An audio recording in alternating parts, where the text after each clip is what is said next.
Have you ever wondered if compassion makes you weak or confined?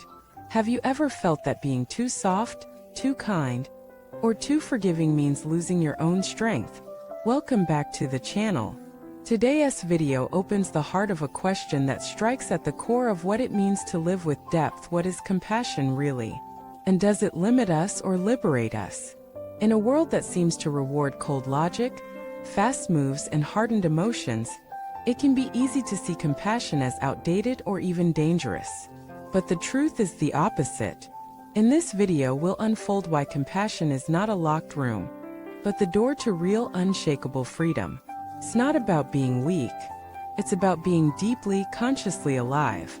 Let us start with the misconception that compassion is passive. Many people equate compassion with softness, with letting things slide, with being taken advantage of. But real compassion isn't passive. It's fiercely awake. It sees suffering clearly and refuses to turn away, not because it's naive, but because it's wise. When someone acts from ignorance, we may feel anger. But anger alone doesn't heal anything. Compassion sees the ignorance and the potential. It says, I see who you are now, but I also see who you could be. This doesn't mean enabling harm. It means responding from a place deeper than reactivity. A great master once said, compassion is not the refusal to fight, it's the refusal to hate. That's the difference. You can stand firm, take action, even express fierce truth, but without abandoning your heart. When compassion is mature, it holds pain without collapsing. It speaks truth without arrogance. It sets boundaries without shutting doors. It includes you and it includes others. That's why compassion is the path of freedom. Because the more people your heart can include, the less fear you live with. Fear contracts. Compassion expands. Fear says, protect yourself at all costs. Compassion says, we are not separate. Fear builds walls. Compassion builds bridges. And freedom is found not in isolation, but in connectedness. Now let us talk about internal compassion. So often we see compassion as something we offer outward. But what about inward? How many of us live with shame, regret, self-judgment?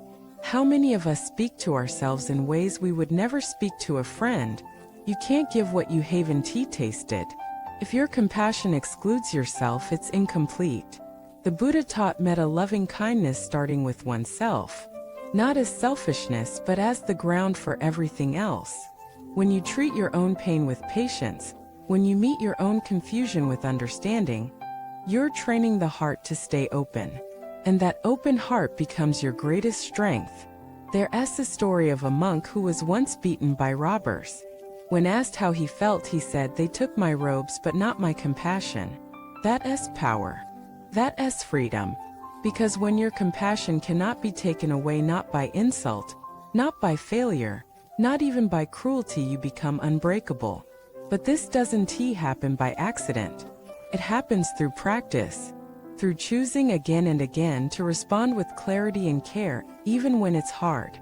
Especially when it's hard. Compassion is not a mood. It's a commitment. And that commitment changes your nervous system, changes how you hold pain, changes how you hold power. Let us look at a daily life example. Someone cuts you off in traffic. Your first reaction might be frustration, maybe a curse word. But what if, in that moment, you said to yourself, may they be safe? May they find peace? Does that make you weak? No. It makes you free. Free from the cycle of irritation. Free from the illusion that your inner state has to be dictated by outer events. This is what the sages meant when they said that compassion is liberation. Because the alternative is bondage. When you react with anger, you are a puppet pulled by someone else's string. When you react with blame, you imprison yourself in judgment. But when you respond with compassion, you reclaim your power. You choose who you are. And who you are becomes a source of healing, not just for others, but for yourself. One of the most radical teachings of the Bodhisattva path is this: the more you care about others, the freer you become. This is not spiritual idealism. This is practical truth. Because when your heart widens, your suffering shrinks. When your life is only about you, every slight becomes unbearable. Every disappointment feels personal. Every setback is a crisis. But when your life includes the suffering of others, perspective returns. Your pain becomes part of something larger. And that larger view gives you space. And space is freedom. This is why the greatest saints, sages, and mystics were not aloof. They were deeply involved. They cried with the world. They served. And in that service they were free. Not because the world didn't hurt, but because their compassion was bigger than the hurt. You can live like this too. You don't need a monastery. You don't need to change your name. You need only this decision to keep your heart open, no matter what. To include even those who oppose you. To forgive, not because others deserve it, but because you do. You deserve peace. And peace grows in the soil of compassion. So don't treat compassion as a door you close. Treat it as a path you walk. Each step brings more light. Each choice brings more space. Each moment opens another gate to freedom. Thank you for watching this video. If you've ever struggled with staying compassionate in hard times, share your journey in the comments. What helps you return to your heart? What challenges you the most? Subscribe, like, and share this with anyone who needs a reminder that their heart is not a weakness but a way out. We'll see you in the next video. Until then, may your compassion be fierce, wide, and unwavering.